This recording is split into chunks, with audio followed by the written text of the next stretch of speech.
Hello and welcome to the Business Profit Mastery Podcast. I'm Julian and Craig, your host. I'm joined with Craig Schulze today, all the way from Australia, obviously in the same country, which is amazing.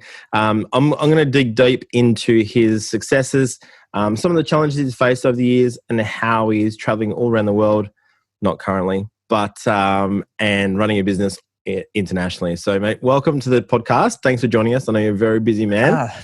Thanks for having me on. I'm really looking forward to spending time with you and answering a few of the questions. Nice, man. Mate, obviously tell me a little bit about yourself and how you started and what you do.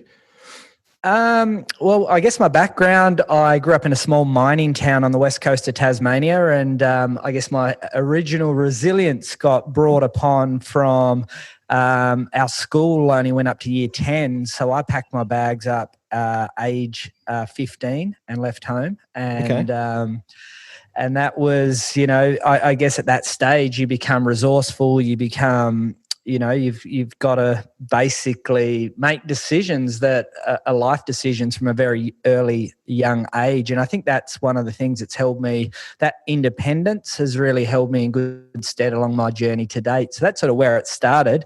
But I was brought up on getting a good education, getting a good job like everyone else. And I couldn't afford to go to university, but I was just through work ethic, I won a scholarship, one of 5 scholarships, and put myself through university. And at that point in time, I got a job as an engineer with a multinational company. It was a dream job for anyone leaving university. And I opened that door just because I was a talented sports person at the time. Sure.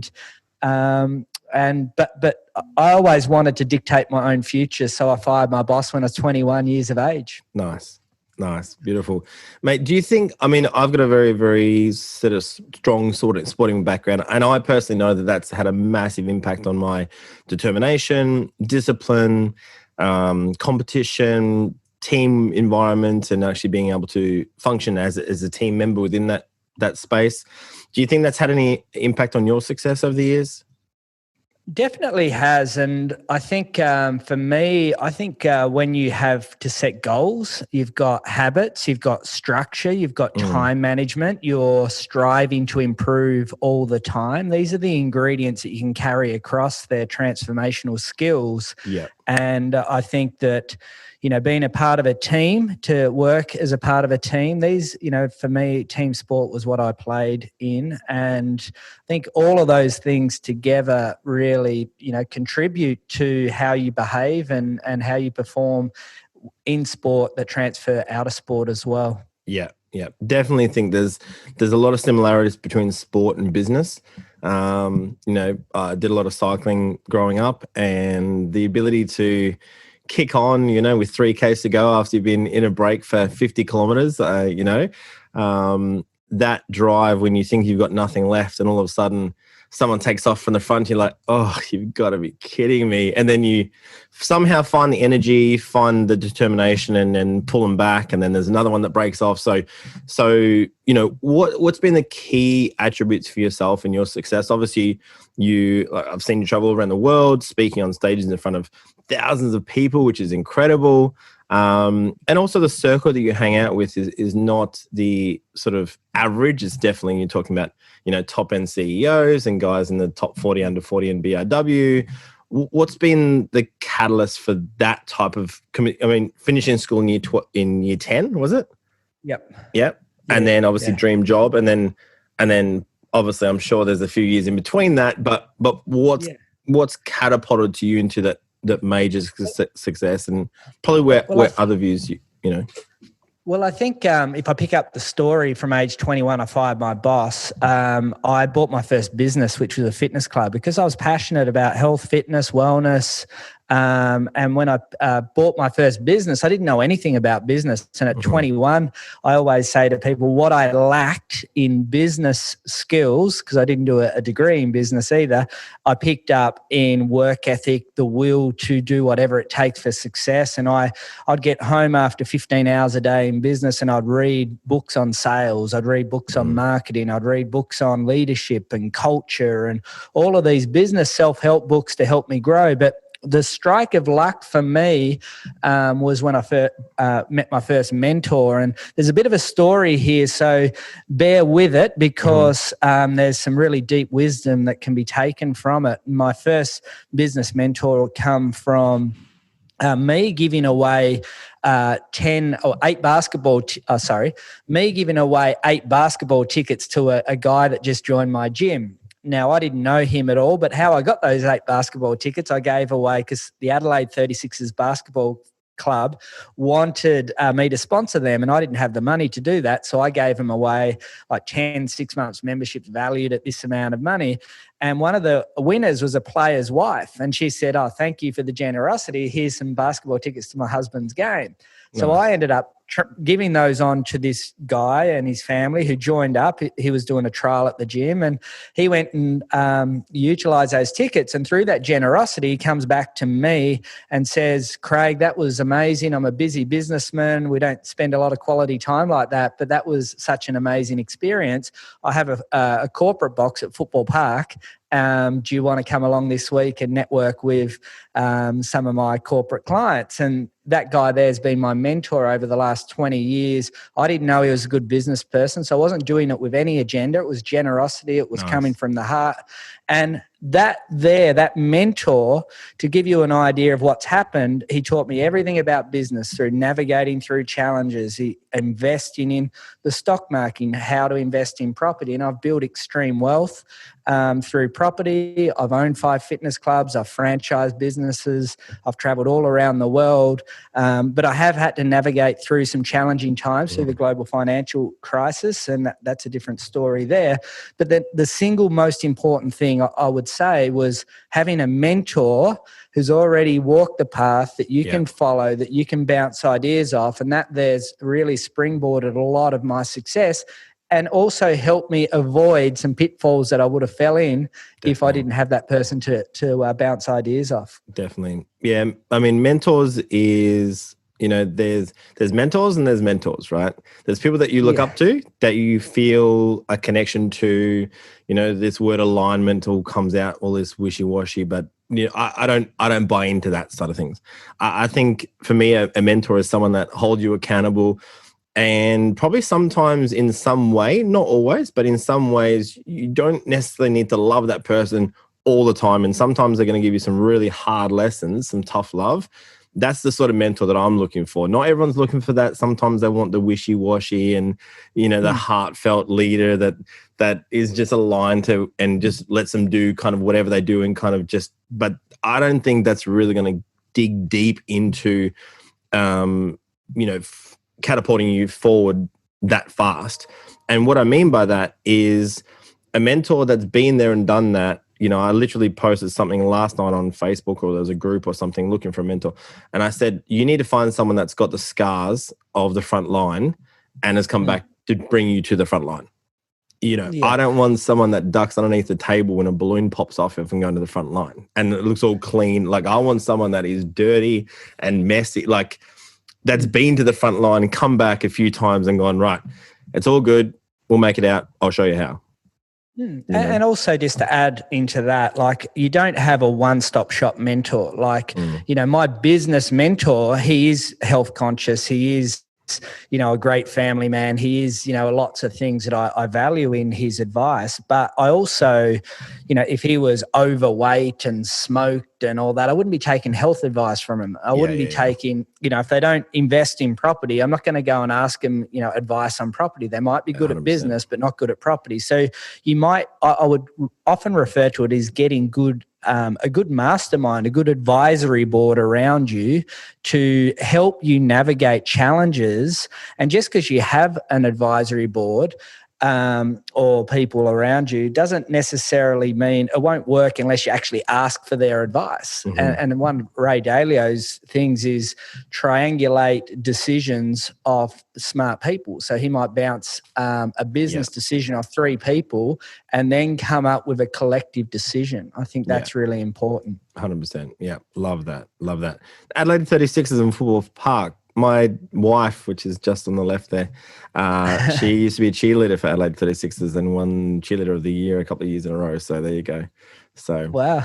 yeah, good friends with the old co-owner actually. So yeah, nice one. It's funny that you said Adelaide 36ers. So there you go. Yeah, and that was just a short part of my journey. I spent 5 years in Adelaide. I was South Australia's Fitness Professional of the Year.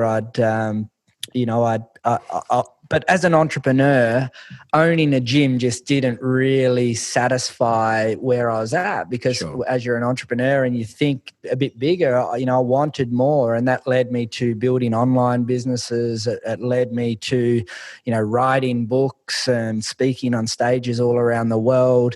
I sort of always have been a visionary person that, will always set more challenges to go and achieve along the journey, because life is a journey. And I'm just about to release my book, You've Got One Shot, and that's about, you've got one shot at life. Go out there and give it your best shot, whatever it is for you, whether it's to be a cyclist, a cheerleader, a personal trainer, whatever it is, any of that. Matter. That's really what it's about. Love that. And it's so true. Years ago they came out with YOLO. You only live once. In some way you only die once too, right? So living once is one thing, but when you die, when you have that end date, when you only die once, like, okay, maybe I need to, cram a little bit more. What I want to do by the time the last breath is, I want to make sure I look back and go, yeah, I really didn't miss anything. I tried as many things as I could. If I look back at the last sort of 9 years with myself and my wife, I don't think you could add any more things into the last 9 years. And I know that if I extrapolate that over the next, 50 years plus, and have the same sort of intensity and maybe not as many challenges, but they come with a success. I know that that's going to be a very, very fulfilled life, and I think that's what life's all about, is just trying to, if you squeeze your hand as hard as you can always squeeze it just a little bit harder. And that last time you just squeeze a little bit harder. I think if you try and have that thought and effort into each day, week, month, year, quarter, you'll be far ahead of where you thought you could ever go. So yeah, it's really interesting on that point too. Like, this is one of the things that I always say to people, like, you grow up as a young boy. Like, I've got a 5-year-old boy at the moment, and he's trying to jump off things that you sort of go, oh, gee, he could hurt himself. And then he's trying to be Superman the next minute. And, you basically operate with no limits, you're limitless. And then you get a job and you get told you can't do that, you can't do this, you can't do that. Then you get a mortgage and you get a marriage and get these responsibilities, and you get this nearly pre-framed journey that you've been mapped out. You got to get a good education, get a good job. You got to buy your first home. Once you start paying your mortgage down, then you have to have an investment. And what the problem is, the stats at retirement age are dreadful for people that are able to have decisions on their own terms at retirement age. So where along that journey that we're all programmed to go down, where does that work? Stats just don't say that. So I'm always saying to people, don't be caught up in that Groundhog Day, that treadmill of, it's Friday, it's the weekend. Hump day, hump day's here, everybody. And then depression sets in on Sunday night because you've got going to a job on Monday that you absolutely hate, and you're prepared to do that for 40 years. This here is like, why don't you map out a good 5-year plan? And in that 5-year plan, you've got a savings plan, you've got an investment plan, it might be a side hustle plan, it might be a plan to travel and experience and live life to the fullest with passion and purpose. And that's really all my vision and mission's all about. Yeah, love that. And it's easy. I mean, I had a company for 10 years and we had a lot of millennials come through, and I realized when I was starting to employ and contract people that were born when I finished school, I thought, I feel a little bit too old for this industry. I've got to get out of here. It's a bad day. I was like, oh my God, you're born in 1999? Jesus Christ. Anyway. But it's true, one of my first or second mentors used to say, work really, really hard when life's not complicated. And I never understood that, same as my grandfather used to say, if you want to hang out with the eagle, if you want to fly like an eagle, don't hang out with turkeys. And that's, when you're 10 years old, that doesn't make any sense. And then, you say that to people in your company and they've never even heard that before, but the effort that you need to put into drive your life forward is definitely more. Sometimes I think back and go, if I wasn't sort of a business owner or trying to, do new things and start up new ventures, I've definitely failed more than I've succeeded in regard to ventures. Probably set up a dozen odd companies and 3 have worked. You know what I mean?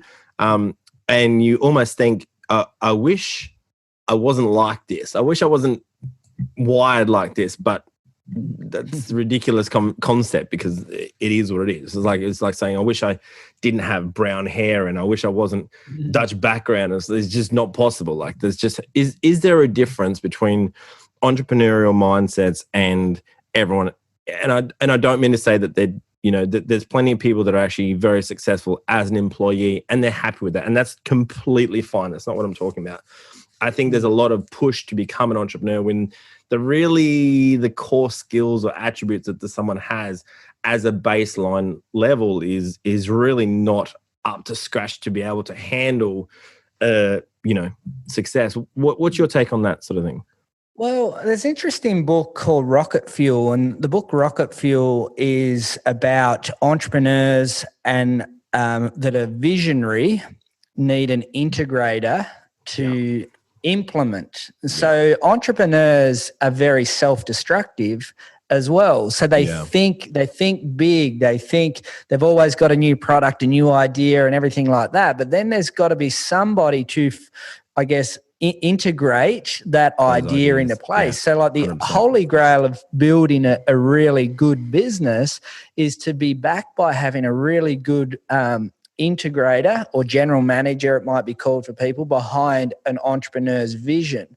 And a lot of people, to be a visionary type of person, it's not it can be developed, but not everyone's cut out to think like that. So for me, I'm always looking for new trends. I'm trying to find out what's hot and looking for opportunities within little niches. And that's where good entrepreneurs are really good at doing that. And I think in a sporting context, reading the play, like I played a lot of, reasonable level basketball, reasonable level Aussie rules football, and it's like 360-degree games, and you got to be thinking one step ahead all the time. And adopting that type of philosophy into business is, as an entrepreneur, I think that's a really, you're always thinking one step ahead. But you can be a really good entrepreneur but self-destructive if you don't have the ability to have that person behind you to execute on your ideas. Yeah, 100%. Vision is one thing, but execution is going to make the money, right? Ideas, there's trillions of dollars of great ideas in the grave, right?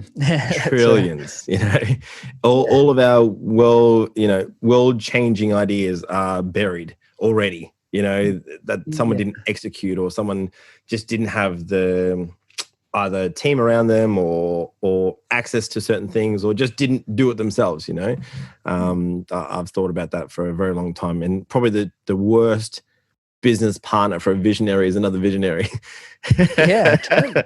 Absolutely. And visionary people are often not good at the detail, entrepreneurial people. So they don't like looking at cash flows and forecasts and, costs and expenses and, where are we blowing money? How come we're not making profit? This is a great idea. And that's a classic visionary entrepreneur's, bad trait. And it's very common. Yeah.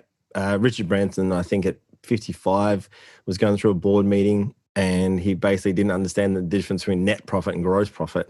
And someone drew a fishing boat, drew a net, put fish in the net, and he goes, and then obviously all the fish on the outside, he goes, that's a gross profit, and then in the net is your net profit. And he's like, oh, I thought we had more money than that. Nope. Mate, obviously where you're at right now, you sound like you've got a lot of different things going on. How do you balance family, wife, kids, business, speaking around the world? It's a skill in its own. I've got 4 kids myself. And the wife of that sort of person that's traveling and doing meetings at nighttime and FaceTimes all around the world at different times. It's hard enough. I had a business partnership in Canada for a while. Horrible time zone to work into. How do you balance all that? It's really interesting because I get asked this question a lot, and just even internally within my friendship groups and my wife's friendship groups, because, I would spend 20 weeks sometimes a year overseas in different countries. And it's I always respond to that question. When I owned 5 fitness clubs, I would have been sleeping in my own bed every night, but I was getting up at 10 to 5 every morning, getting home at 8 o'clock every night. I was stressed out of my head with staff not going to turn up the next day and whatever. And I had, so I don't think that's necessarily a healthy scenario. So I made a couple of really poor decisions around the global financial crisis in 2008. And I said, I'm going to try and increase profit into my business by implementing a more scalable model by selling products to my clients that are coming to me for online. And I'm going to work on a 5-year plan to exit owning fitness clubs, physical businesses, bricks and mortar. So I then moved to building fully online. So I'm home all day, every day, effectively, except for when I'm traveling. So I get to see my, kids and my wife, and for as much as I want, for effectively, 35 weeks a year. And that's way more time. So I always talk to people about quality time too. My wife is understanding, but one of the key things that I look to do is really integrate the lifestyle and experiences of being a global entrepreneur. So we've spent 8 weeks in Europe as a family together, and and I can operate anywhere as long as I can get on the phone and the internet. So it doesn't really matter where I am. So we're sort of, we work well together. My wife's understanding and supportive, and it is a challenging role if I'm away for 2 weeks at a time. And she's got to get up in the middle of the night to a 1-year-old and a 2-year-old. That's challenges, but you got to work together. And because of what I do, we now live in a suburb. We probably wouldn't have been possible when I own gyms. I have a holiday house on the beach in our favorite location that we can just duck down to when we want. And I guess it's all about the balance of it all. And while I'm passionate about what I'm doing, I'm going to keep doing it. But it all works. Nice. I'm going to touch on something just there, because I guess in some way, and it's not to discredit the effort that still goes into the business, but in some way, once you've kind of got a little bit more of that balance, and you've kind of, I'm not saying that it didn't take a lot of work and blood, sweat and tears. Tears are also in there as well, to get there. What would you say? Because I had someone on Instagram last night and they were quite upset and starting up a new business and And I was thinking, you know what? Like, you can't really be crying right now. There's nothing to cry about. You know what I mean? Like, you're pre-revenue. This is the shit you got to go through to get there, So when you're going through that, when you're starting your journey now, obviously the idea of yourself and pretty much every entrepreneur out there is not necessarily materialistic things, but it is that balance, however that looks, way, shape or form is different, individualized, right? But what would your mindset? Is it still exactly the same thing in regards to that drive or push? Have you kind of tapered off a little bit with that because life's a little bit more comfortable right now? What would you say? I think, it's a really good question. And if I look at the different phases of my business journey, in the first 6 years, I was on like this dream run. Like, I started my first business straight after the GFC and 9/11 and all those things that did affect businesses. So my first experience of challenge in business was through the global financial crisis. First 6 years, I'm like, this is actually pretty easy. I'm 25 or 26 and I've got 4 houses and I've got 4 or 5 gyms now. And, I was walking into the bank and getting money whenever I wanted. And then when the global financial crisis hit, I went from going into a bank where they said, okay, we're not going to give you the money for that fit out. I was selling franchises as well. They wouldn't give new people wanting to buy businesses fit out. I had business clients that loved me but were considering me as a discretionary good or service, so they were cancelling memberships when they probably wouldn't have. I had getting equipment when I remember on one of my gyms, the US dollar change, my equipment price went up like 20, 30% overnight. And it was like, one thing stacking on top of the other. And what I learned there was I was too entrepreneurial. I was too aggressive. I wanted to grow too fast. I, had a let's call it a bit of an ego from that point of view. And I didn't manage my downside enough. So when I got brought back to reality and I said, when I get through this, and I will, and that's the mindset, just knowing that it's not a matter of if I'll get through it. When I get through this, what I'm going to do now is assess things a lot more.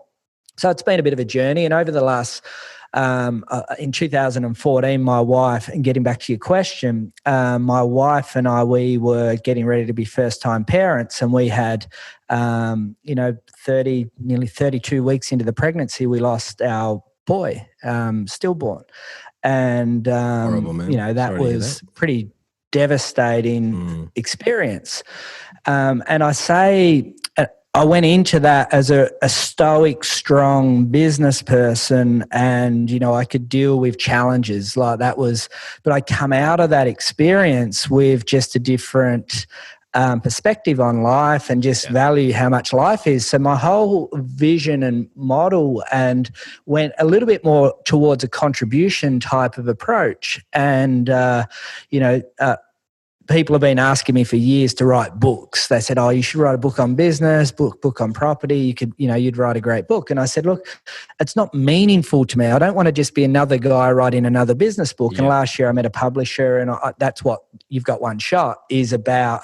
You've got one shot at life, give it your best shot. My son didn't even get one breath, but you're here. You're in the game, So where I am right now is a little bit more in contribution mode, where I am about giving as much value. Like I would have invested over $500,000 in my 20 years in personal growth and mentorship and advisory and being a part of, mastermind groups. And I do know a lot about business. So it is about giving value and having my own podcast and interviewing great guests and, building an audience to learn from what I've already learned. And that's sort of where the whole one-shot movement stories are all born from. Yeah, absolutely. I love that. Love that. On the other side of what is essentially the worst day of your life, really. We've lost 3 ourselves. We went through IVF for 3 of them. The last one was natural. So we lost 2, had 1, lost 1, had 1, had 1. The joke that I was saying was like, we're kind of getting good at this. And then we had 1 naturally. I was like, oops. Did not expect that one. But that they do shape and form, a different side of resilience. When it comes to business, there's one side. When it comes to family, it's a different heart. It's a different part of you, that for those that haven't gone through something like that, you really can't comprehend, what that space at home is going to be like. And then to get up the next day, that I think one of the hardest things in business when you are going through something quite, intense at home, to put that behind you and still run as a leader, as a manager the next day and kind of function normally it really, really shapes and forms the character on person. I was speaking to Alan Stevens yesterday and we're talking about character versus personality. And character, my mum used to always say, it's character building, Julian. It's character building. It's like, all that means to me personally for the first, 30 years of my life was the next 2 weeks are going to be shit, right? This character building, I was like, oh my God. Even something happened, it's consistently happening, because especially when you're setting up, a couple of ventures at once, if you're having a failure in one and then another one, and you got 2 in the one day, like, oh, bro, but it's character building. So for those that are coming out of the times that we're going and either moving into startup, moving into a new branding type of thing, now is the perfect time to reset everything. Everything can be reset right now. Your whole vision, mission, values, your whole business plan. What would you say to those that have come out of, probably one of the worst times, especially in hospitality, or if you're in, if your whole business is boat cruises, you might as well sell every chair and just close it down and just walk away with the money that you still have left at some stage and then look into something else. What would you say to people going through those sort of challenges? Well, it's interesting because there's different people going through different challenges, like, and at different stages of the journey as well. So for me, when I went through the global financial crisis, I had 5 fitness clubs at the time, and that challenge there brought me to make a decision that I'm going to work on a transition process out of what I was doing. So some people that are probably on a dream run right now. Some people are idling and just getting through with a bit of support from the government. Some people are distressed, like in serious distress mode. So they're all going to have different perspectives around coming through it. But I think COVID-19 will at least rattle every business's and every entrepreneur's and every person that 100%. works their cage for better performance. Yeah. So a good example is if you have a fitness club, for example, and you've just been absolutely 100% resistant to offer products and services from an online perspective. The CEO, COVID-19, has basically forced you into doing that or you die. Yeah, that's But right. on the other side of that too, it may have actually brought upon a realization that you need to transfer your skills and go into a different direction. And it might be the thing that taps you on the shoulder and says, okay, Craig, it's now time to go and do this. That's right. If you're in a dream run phase, it might be, go make hay while the sun shines. I've just got to double and triple down on this time and really put myself 5 years ahead. So I think everyone's going to be on a different journey. And then it's the middle tier of we're getting by, we're hanging on, we're going to survive, but, it's challenges. And I look at a lot of cafes and that at the moment are hanging on with takeaways and, some cafe owners that I've spoken to have actually said, because we haven't got as many staff and with JobKeeper, we're actually probably break even or even a little bit more profitable. Yeah. But, that's interesting, isn't it? it is. I know some of those JobKeeper people are pretty happy when they get 2 shifts a fortnight and they're now on $750 a week. You're like, exactly. I'm not going back to work. Well, in September you're going to have to, right? That's right. But everyone's going to be on different stage. But what I will say, if I was making a generic comment, is it will shake you up. So if you're just been in idle mode in your job, you could be at risk of losing your job. So your performance, your attention, your skills, your commitment will strengthen. If you're in a business, it'll be like, if we don't do this, we're dead. Or it might be tap on the shoulder. You know what? I'm not passionate about this anymore. It's time for a new start, a new journey, a new reset. Or it's make hay while the sun shines. It's forcing you to do something. Yeah, that's right. And action is always good. In whatever, action is always better than no action or reaction, right? And if you're proactive about what you're moving forward towards, then at least it's going to give you the best shot. But in saying that, back to the original point with a mentor, if you have a mentor that's gone through 2008, those sort of things, 9/11 changed things in regards to security and flight and all those sort of, so if you've got a mentor that's been through those sort of things, then they're more likely to give you real-time experience and help when you're trying to get out of that situation. Brett Campbell said this is a perfect time to literally, like you said, tap you on the shoulder and work out, is this what I want to be doing right now? Is this actually for me right now? And if it's not, perfect time to shift away from that. I think there's a lot of people out there that are maybe moving into closing business down and moving away from that sort of thing. And they're about to, because I literally did that 2019 when I closed my company down after 10 years, was a huge identity loss myself. You know, did you find moving away from gyms into the online space, did you find that there was a bit of a shift in your identity that was a bit hard to understand, or that was just the next chapter? It wasn't and it was like, really, because it was all a part of the evolution. Like I'm still passionate about that industry. I feel, you know, I was a multi-award winning trainer there. I had a good profile there. I had a good following. You know, so I didn't really ever feel like I left the industry in a way, but I'd lost my passion. You know, like getting up at 10 to 5 in the morning every day without a holiday for like 5 or 6 years was because I loved it. And then you get to a stage where you're going, do I actually really love doing this anymore? And, you know, getting out of bed at 10 to 5 in the morning and getting home at 8 o'clock at night and, you know, being a bit exhausted physically and mentally was, you know, starting to wear me down.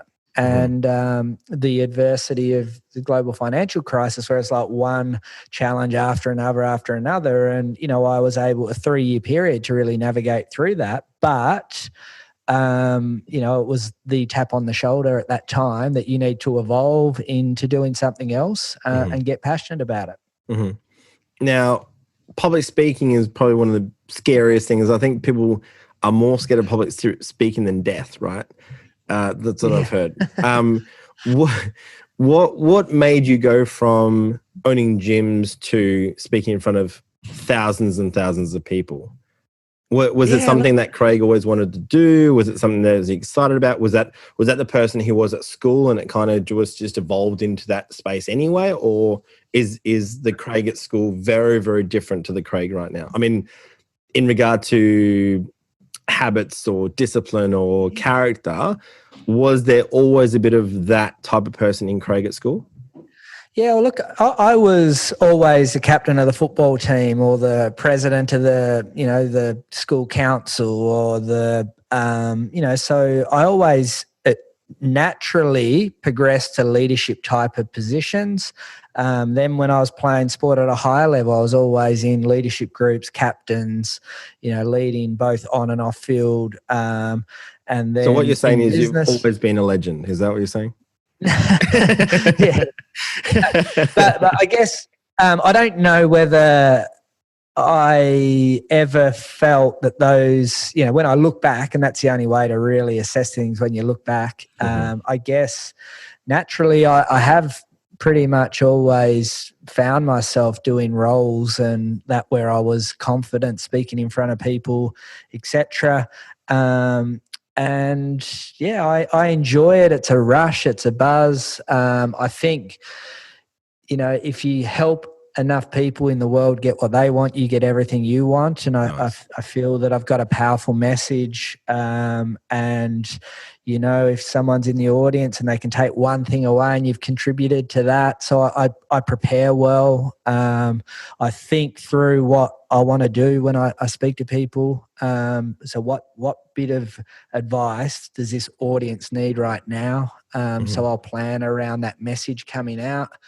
Sometimes I'll go to vulnerable places and talk about my experience through, you know, losing Ethan and putting perspective on things. So back to the Instagram story I have on my phone still, and this is audio, so people won't see it, but on my phone is my son's feet. It's like he's the wallpaper, and every time I have a challenge or adversity, I just always come back to, that's a bad situation, but it's not as bad as watching your wife deliver a baby. It's 100%. Like that. Yeah, absolutely. So yeah, perspective is one thing that I think we're lacking as a society these days. You know, if we're very comfortable and things are so convenient, you know, if we go back to World War II, the Great Depression, the people that sort of our grandparents from World War One, Great Depression, World War One, World War Two, everything else that happened after that, all the changes, man on the moon, television, the world has changed so much right now, but perspective is one thing that I think we're lacking as a society these days. You know, Everything is too easy. Swipe right, you got a date. You know, Uber Eats delivers to your door. You don't even need to leave the house. You can have whatever you want. You know, eBay within 3 days, except at the moment shipping's a little bit slower. Actually, so slow you might as well go to the shop. To be honest. What is it about perspective that is so important? Is it only in reflection on difficult times, or is it really the same as like a habitual gratitude journal that we really need to focus on that perspective quite often? I think once you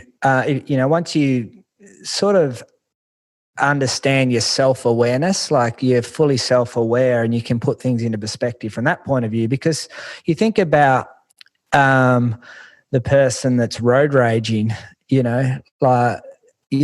oh, okay, that guy accidentally pulled in front of you and now you're beeping the horn at him and now you're going crazy and then you speed out around him and you're going to get there maybe 2 minutes earlier than what you were before. Why don't you actually think, geez, I'm grateful that I have a car, or I'm grateful that I've got fuel to put in my car and I can afford to put fuel in my car. Like, I think when you can really like break things down like that, that makes things a lot more, you're at peace, at comfort. You're a lot more consciously connected when you can really like put things into perspective, Consciously connected. I love that. Consciously connected, because in some ways, same as what you were talking about at the beginning, where the path of life is pre-mapped, very traditional. You go to school, you get a good education, you get a degree, you get a trade, you work in a job, you retire, you get one house, maybe the investment property, but that's probably more of the modern era, because years ago, you get one house, that's a family home, and you go out in a box and that's it, right? And then you end up on the pension, and at $250 a week or $400 a week, whatever it is, wasn't even enough to cover you in the beginning, let alone right now when you've worked for 40 years or 50 years and now you're meant to be enjoying the fruits of your labor for the last 45 years and you're $400 a week, And usually I've been in the finance industry, and when you're calling clients that are 65 years old, they've got 100 grand in super and they still owe 200 grand in the house. It's like, bro, you didn't think, like, what happened? You know what I mean?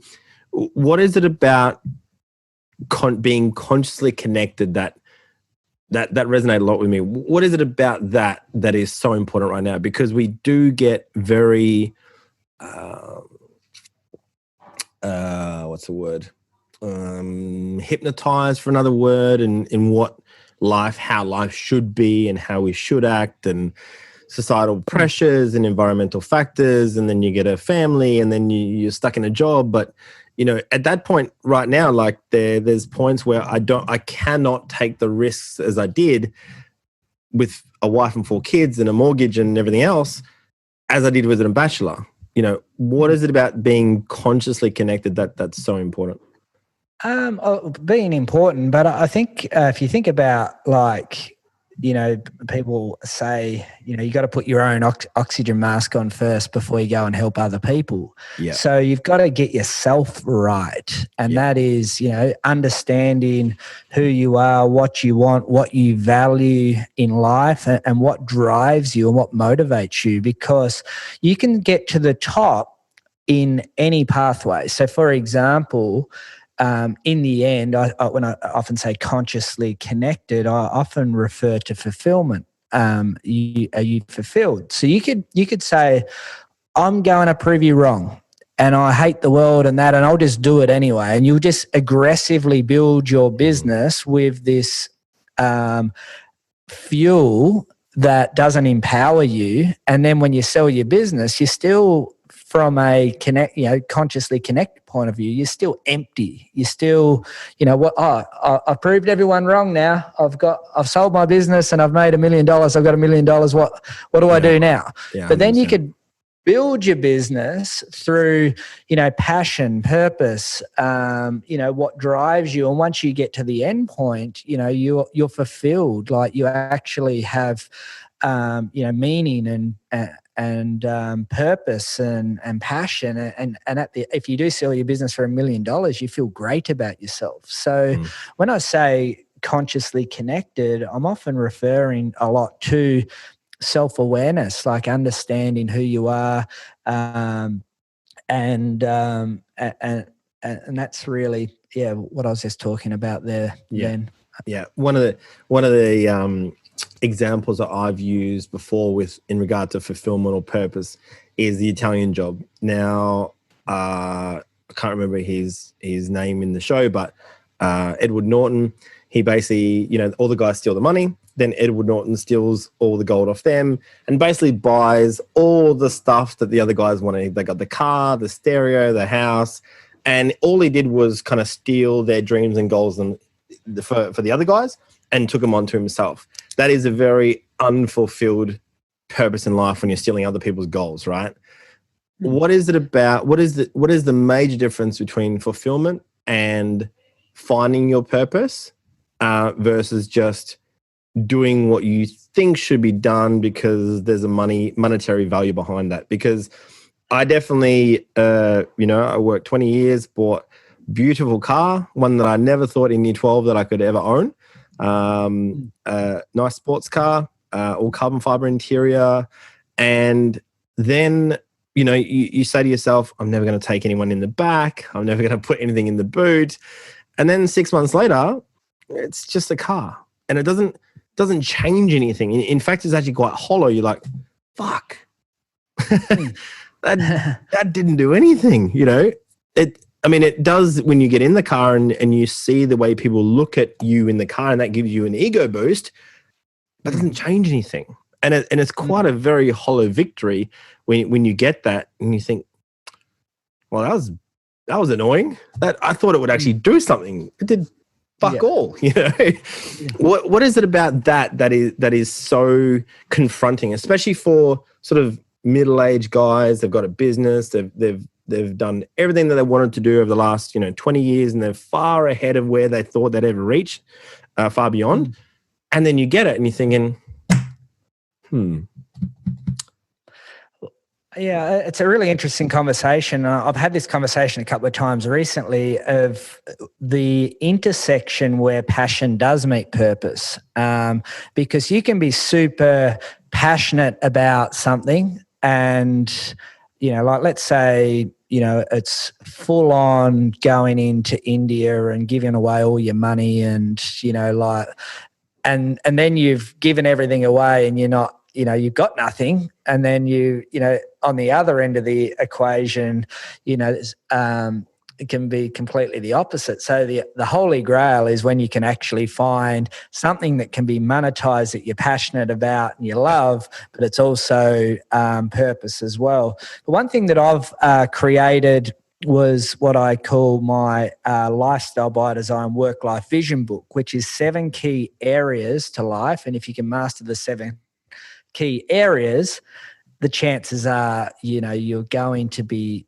fulfilled or happy, and that's, if you can be in a comfortable financial position, you love what you do, your relationships in your life are really, really meaningful. So there's 7 key areas that, if you can master them, you find fulfillment. And if you have one that's wrong, so you could love your family, love your wife, but you're completely broke, chances that you're going to be unfulfilled because you're not going to be happy about that situation.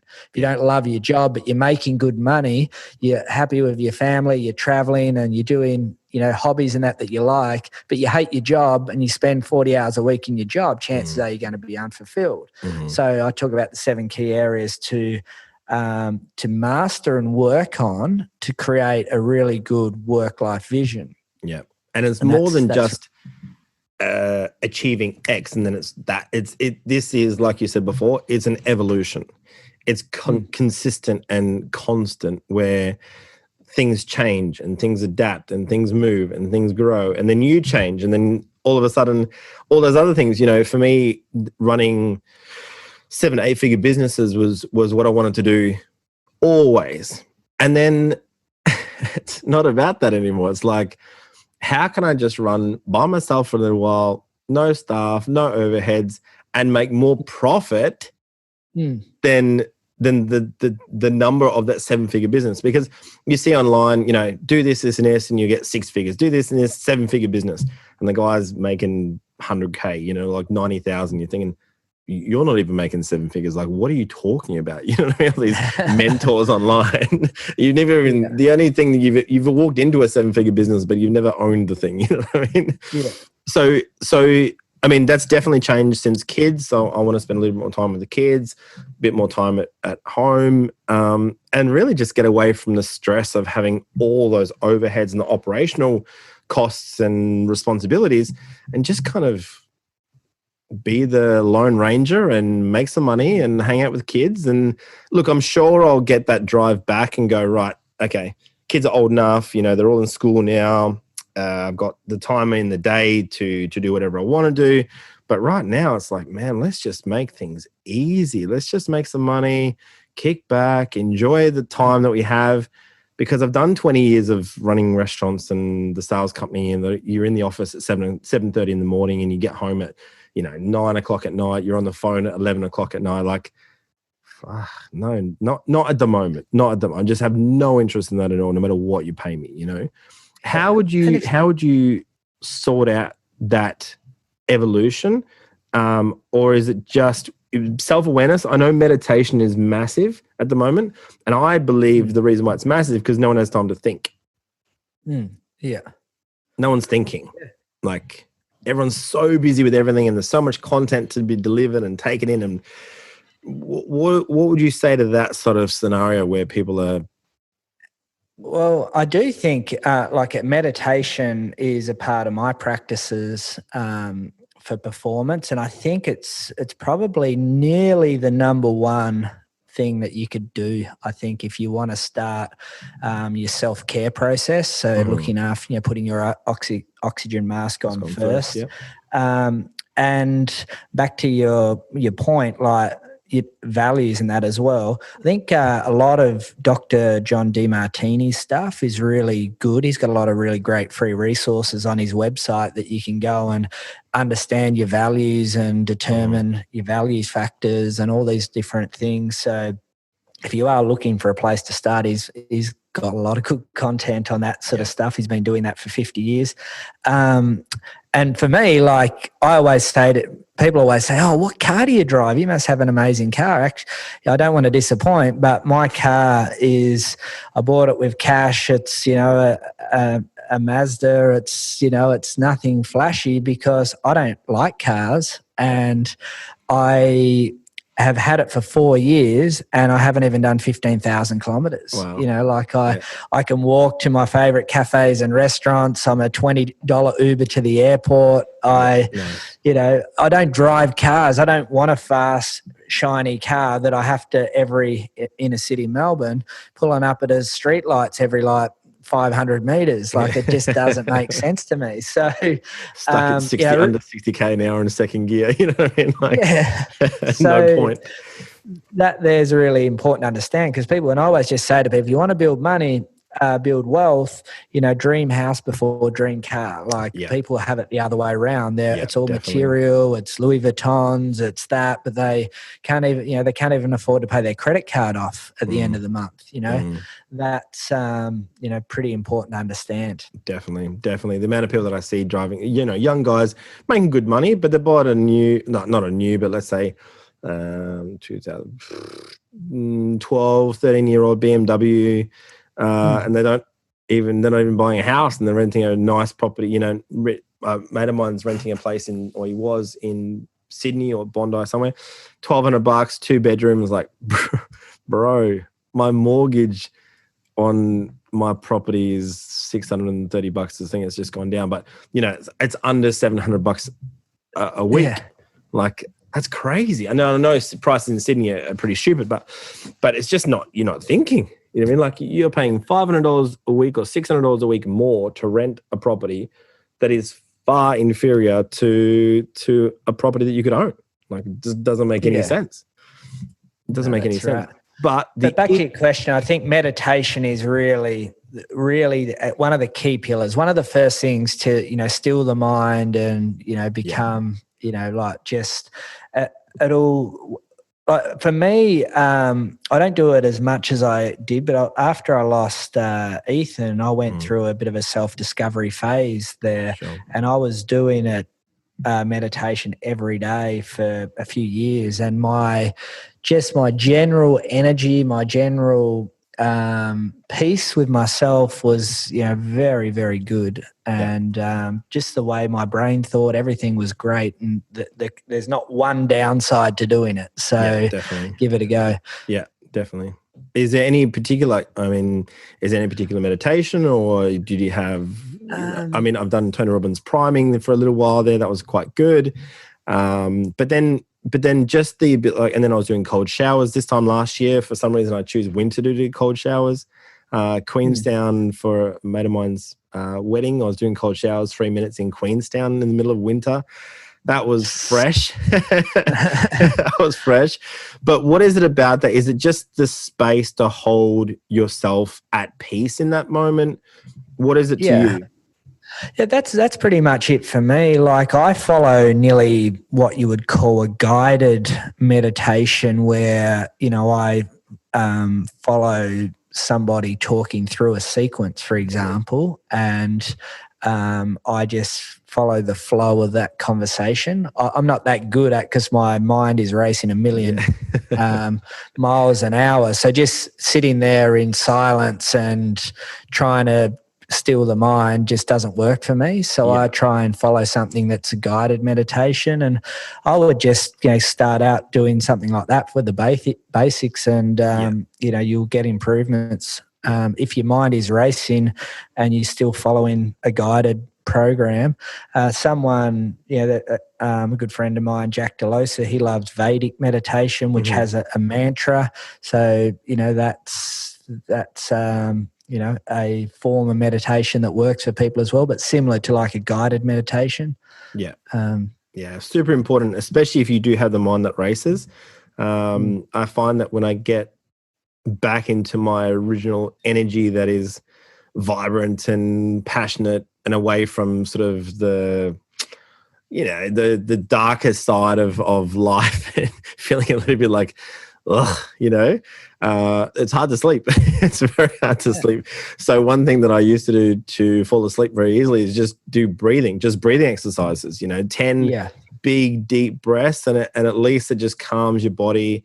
It allows you to be at peace, and it allows you to relax a little bit, because like you, the mind is always, whether you call it ADD or just the entrepreneurial mindset, I'm not sure, but it's very, very difficult once your brain is on fire and working on all cylinders. Well, it's attention is captured all day. So you got business, stress, life, family, everything there. Then people are getting onto their mobile phones, which I'm a bad thing for that, checking that too regularly. Then people watch TV, and there's some media thing, and all of these little bits and pieces just create chaos in your mind, and you need a way to do that. And breathing, just concentrating on breath, or even listening just to your heartbeat. Like if you just stay there and just listen to the beats of your heart, that's what I do quite often. Nice. And almost, Tony Robbins says, be grateful for that thing that beats inside you, like, so true. Without that, we're in deep trouble. You know what I mean? Like, it's the really, the attitude of gratefulness is one thing to be practiced, and then it becomes more of habitual. But it is, if you're really busy with, like you said, business and life and family and kids and school drop-offs, and then you come home, and I've got 4 kids, man. So by the time I get home, I'd rather be at work. Work is way less stressful sometimes than at home. They're in the bath and they're screaming, and one's hungry, and then the little puppy did a wee on the floor. Like, oh my God, I'm going back to work. This is way easier to run a $1 million company than be at home. But it is, and I think a lot of people don't understand sort of the back end side of, or the behind the scenes of that success. All they see is speaking on stage, and the house, and the cars, and the this, and the the lunches you hang out with significant people, and they don't see the 20, 30, 40 years of effort and drive and determination and failures and you know, they don't see any of that sort of stuff. You know, what is it about today's society that is so unaware of the effort that goes into it? Is it just because social media is the highlight reel? It is a little bit, we live in an instant gratification type of place, and patience is nearly non-existent anymore. Like, people are not, if I'm working with someone starting up, on their journey now, and I say even it's going to be a 5-year plan, to help you develop the skills you need, because at the moment, nobody, so your network's dreadful. Yeah. Your skills are low because you've never done anything entrepreneurial in your life. But how's this 5-year plan more challenging than the 40-year, 40-hour-a-week plan, the one that you're on? You're not going to get any faster on the existing path and trajectory that you're on at the moment. Yeah. So why is this 5-year plan such a barrier for you? Yeah, it's impatient, and instant gratification plays a massive part. Plus, people look at the Instagram influencers and all of these people and just think, I want to be an Instagram influencer. Like, that's it's crazy stuff. Yeah, it's a very, very different world, and it comes with a lot of not necessarily misinterpretation, but just misconceptions of what it actually is. A friend of mine that I used to be back on the Gold Coast has now got 1 million followers on Instagram. She literally came from nothing. She got a swimwear label. We used to hang out all the time, and she was like unemployed for a little while there, and now she's got private jets and always in a holiday destination, obviously up until now. And you're thinking, I knew where you come from. Like, that's amazing, but it's like, I want that now. But what she didn't, what no one saw was the effort that got put into building that brand, a personal brand. Very, very hard to explain that along the journey when all you're seeing is a highlight reel, right? That's the hardest thing. For yourself, mate, we're nearly to the end. It's been absolutely amazing talking with you. There's a lot of insights. We've kind of navigated all over the place and here, there, and everywhere, which I actually prefer, that there's little golden nuggets everywhere. What do you think's been the 3 contributing factors to your global success?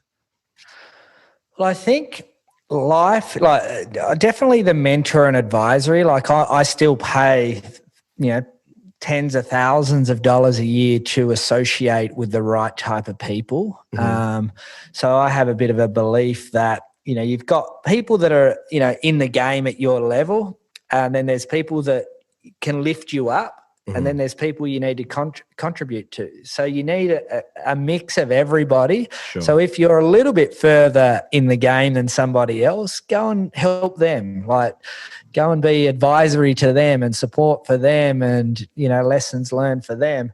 But you always want to be striving to network with people at a higher level, because, you'll grow to that level as well. And so that's been one of my number one tips forever. And that sort of fits in the mentor and networks bucket. But I actually think once, you've built this really good audience, this network of people that can help people, so you need to understand the concept of leverage. And you don't get taught it at school, and it's foreign to most people that's in that Groundhog Day rat race. They don't get taught leverage there either. But you need to understand how to leverage money and make money on money. That's what's going to create the leverage of time. Yeah. And most importantly, doors will open up if you understand how to leverage meaningful relationships. Yeah. So if I can look back on my journey, I always have looked at the people that I've associated with and helped along the way with no agendas, have always opened up doors. Like my football coach, what he did for me to get my first job and what I've given back to that football club. And then he opened another door somewhere else, and I got to work with the Adelaide Crows just on a work experience project because of helping him. And, I've always just gone out and just given as much value as I possibly can, associate with the right type of people, and doors have opened up, over the last 20 years and taken me on a journey. And whenever an opportunity is presented myself, I will always assess it, no different to I assess buying a new house. I've got to look at everything from A to Z, and then I'll bounce ideas off my mentors and advisory to do that. But, having those right people around me does hold me in good stead and allows me to assess my blind spots towards potential downsides. Networks understand how to leverage time, money, and relationships, and have a really good plan, a 5-year plan. I work in little chunks, 5 year, 5 year, 5 year, 5 year, and you break it down. I like it how you say a little chunk is 5 years. Some people are doing quarters, you know what I mean? And you're doing 5 years, Yeah, look, I mean, that's sort of probably nearly if you're going to commit to a project, you need to commit for a period of time. Get rich quick schemes never work out. Get rich forever schemes always do. So take that one to the bank. Nice, man. Mate, absolute pleasure. I know you're a very busy man. Thank you so much for your time. And I know there's been a ton of information that the listeners are going to get a lot out of. Mate, absolutely amazing to have you on board. No, it's been a pleasure, and keep up the good work. And that's the thing, people, doing podcasts, and I've got my own podcast show. I might get you on there sometime as well. But give as much value. I interviewed someone recently, and they said build as much value as you possibly can, and contribute as much as you can. And if you help as many people in the world get what they want, you'll get everything you want. And I think podcasting and getting good guests on to provide good insight, and it's free content is an amazing way to do that. So thanks for having me on. Mate, absolute pleasure. I totally agree. That there's a few podcasts that I've listened to, and I'm like, it's not where I need it to be. You know what I mean? So, all right, I have to do it. I find it myself. I just do it myself. So, I think there's a lot of information out there. Some good, some not so great. But I think if you sift through it and then you find the people that you kind of connect to the most, follow them, talk to them, and like you said, build that relationship with those sort of people, and you definitely are on the right path to success whenever that happens. There's no set time frame. But I always find it funny when people are pushing for success and they put time frames on it. I find that quite strange. If in 2 years' time it hasn't worked out, then what happens if it's 2.5? What happens if it's just over the next hurdle? I've always thought myself as being naively optimistic, not in a childish way, but just tomorrow's always going to be better. Why? Well, it can't be as bad as today. It's just going to have to be better tomorrow. I think there's a very, very healthy approach to success, because there's no set, And if your heart's beating, you're in the game. Exactly. My little boy's heart didn't get one beat on this planet Earth, so you're in the game. So go out and make it a winner.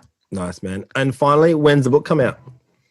Hopefully, it's actually just at design phase at the moment. So it's all content created and public, edited and all of that. So we're just working through the design and layout and what we want it to look like. And then hopefully in 30 days or so, it'll be ready to roll. Beautiful. I'll make sure it goes on the link.